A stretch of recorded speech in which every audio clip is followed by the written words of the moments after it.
Hello दोस्तों, कैसे हैं आप लोग। आशा करते हैं अच्छे ही होंगे। तो आज हम अपनी एक अगली जो वीडियो लेकर आए हैं वो एक वैकेंसी से संबंधित है। और वैकेंसी कौन सी है?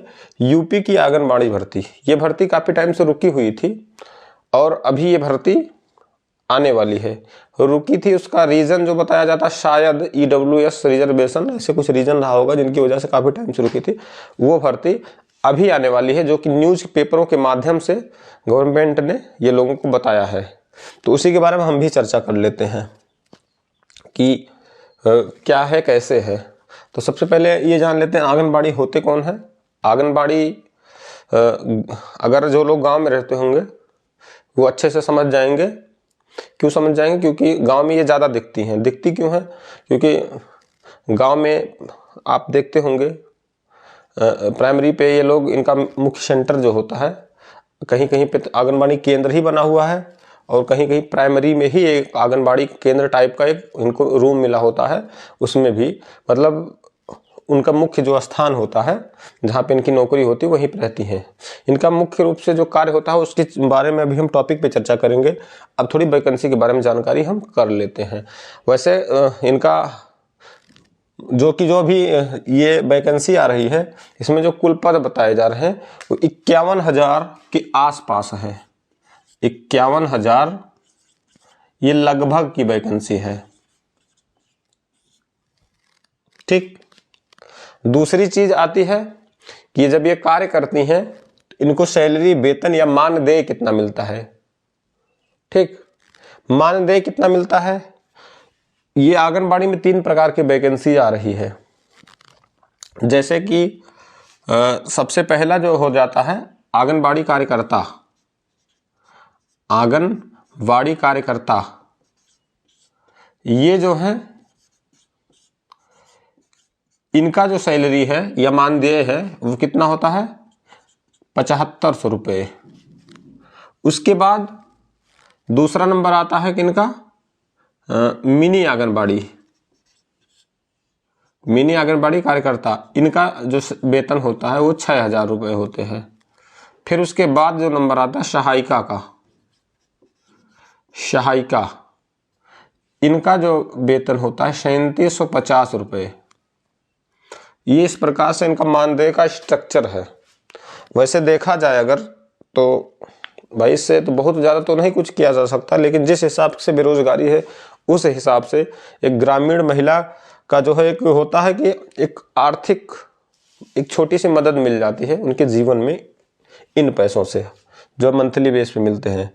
दूसरी चीज़ ये जान लेते हैं, ये पैसे कोई ज़रूरी नहीं आपको मंथली मिले। इनका पैसा अक्सर जो होता है 3 महीने का मतलब इकट्ठा ही मिलने का कोशिश। 3 महीने, 4 महीने, 5 महीने, 6 महीने, अक्सर 3 महीने में ही इकट्ठा होकर इनको मिलता है।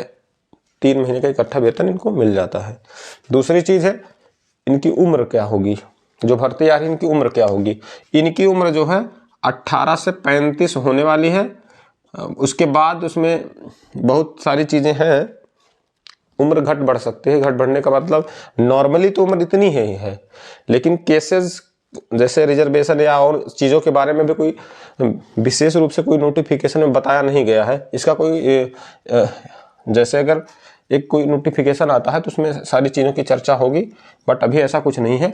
अभी हम क्या मान के चलते हैं, 18 से 35 साल उम्र होने वाली है, इतने से ही हमको मतलब है। दूसरी चीज़ चयन प्रक्रिया। चयन प्रक्रिया आप लोग सोच रहे हो क्या होगा, इसका एग्ज़ाम देना पड़ेगा, कैसे क्या चीज़ें होंगी। वैसे ये फॉर्म जो है अभी ऑनलाइन ही पड़े थे। तो अभी क्या हुआ, वैकेंसी जब आती है इसकी तो ऐसा नहीं है कि 51,000 आ गई यूपी के लिए और इकट्ठा जो है आप सब लोग मिलके भर दिए।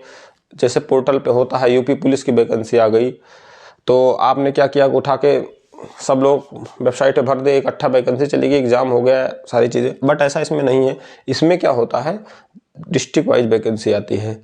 अभी 6 जिले 7 जिले में इकट्ठा वैकेंसी आ गई कि चलिए ठीक है, एक जोन हम ले लेते हैं, बस्ती ले लिए, गोंडा ले लिए, गोरखपुर ले लिए, या फिर अयोध्या ले लिए, गोंडा ले लिए, सुल्तानपुर, इतना वैकेंसी अभी आ गई, इतना इकट्ठा वैकेंसी आ गई, इतने जिलों में वैकेंसी आ गई।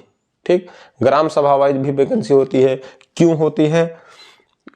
क्योंकि इसमें होता क्या है कि आप जो वैकेंसी की एलिजिबिलिटी होती है, आगे जो बताया जाएगा, वो आपका वहीं का निवासी या वहीं का होना ज़रूरी है, तभी आप जो है फॉर्म भर सकते हैं। तो जो है हर एक गांव से, ग्राम सभा से वैकेंसी निकलती है। तो इसकी जो चयन प्रक्रिया होती है उसके बारे में थोड़ी चर्चा कर लेते हैं। चयन प्रक्रिया क्या है? चयन प्रक्रिया में आप क्या होता है, आप फॉर्म भरते हैं, जो आपका फॉर्म जाता है और उससे फॉर्म का ये डीएम स्तर का जो होता है, इसमें डीएम साहब जो होते हैं जिले के, उन्हीं की निगरानी में वैकेंसी होती है।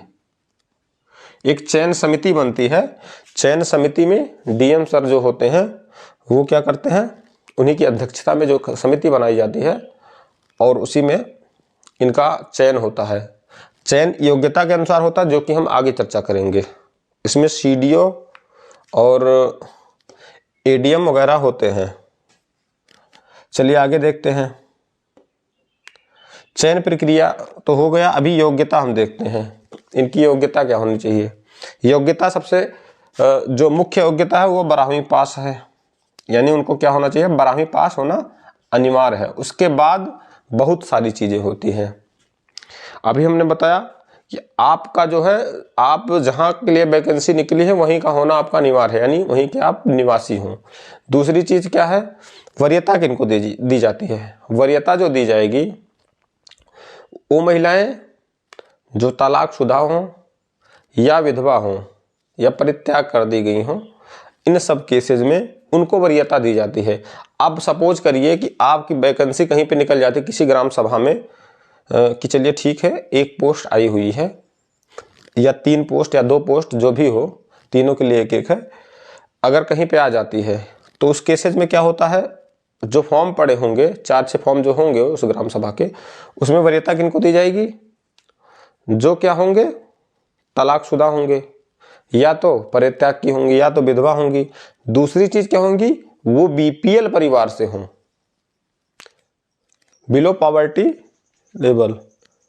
उससे क्या होता है कि गरीबी रेखा से नीचे होना चाहिए, तब वरीयता दी जाएगी। और आप तलाकशुदा भी हों, दोनों केसेस में अगर हो, इंटर पास तो होना ही है, इस दोनों केस में जो मिल जाएगी उसको वरीयता दी जाएगी। बाकी अगर कोई है सिर्फ 12वीं पास की हुई है और वो पॉवर्टी लाइन से भी हो, एक अगर बच रहा है कि वो तलाकशुदा ना हो, तो उसकी नहीं होगी। यानी कि अगर तीनों चीज जिनके पास होगी उनको ज़्यादा वरीयता होगी, फिर 2 वाले की, फिर 1 वाले की, इस तरीके से उनको वरीयता दी जाएगी।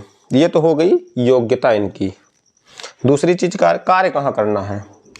कार्य इनका जो होता है वही अभी बता रहे थे आपसे कि कहीं कहीं आंगनबाड़ी केंद्र बने हुए हैं, कहीं कहीं क्या होता है, प्राइमरी स्कूलों में इनका होता है कि एक रूम मिला होता है और उसी रूम में आंगनबाड़ी का केंद्र होता है, तो उसमें अपना सारा कार्य करती हैं। यानी आपको कहीं बाहर जॉब करने की, जाने की ज़रूरत नहीं होती है, आप वहीं के आसपास ही अपने ग्राम सभा में ही काम करते हैं।